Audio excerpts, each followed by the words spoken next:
from controls and software design. We do all the offline programming, robots, PLCs, vision systems, and integrate them and commission the lines. I always like to design things and solve problems and then kind of think logically to put a solution towards an issue, and engineering kind of checked all the boxes in that regard. Skills that are beneficial would be, organization skills, time management, working with team members. Obviously, there's projects where you may work with a team of 2 people. There may be other projects where we work with 10 or 12 people at a time.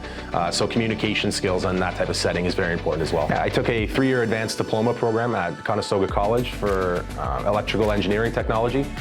We have a lot of people that work here from those same types of programs, and other ones such as robotics and automation, and some university courses as well. The most satisfying thing about our job is definitely when a machine comes to life, knowing that all the time and effort we put into offline programming, seeing it come to life, bringing a machine to life, and obviously ending with a happy customer.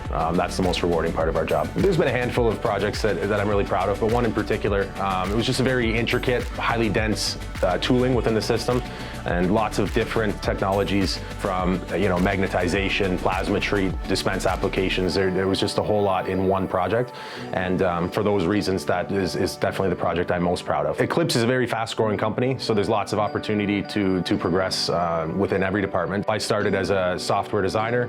Progression from there, obviously starting as a junior, you can work your way up to a senior programmer, and then into project lead roles, and now, like myself, into a supervisor role. This skill set is very important at Eclipse, based on the number of different technologies we see from project to project.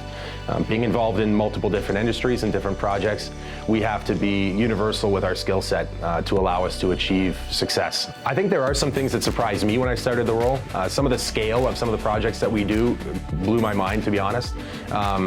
It's not always a small individual cell. We've worked on large lines that look the size of almost a football field. So I would say the scale of some of the work that we do really caught me by surprise personally. I'm Matthew, and I design and build the future.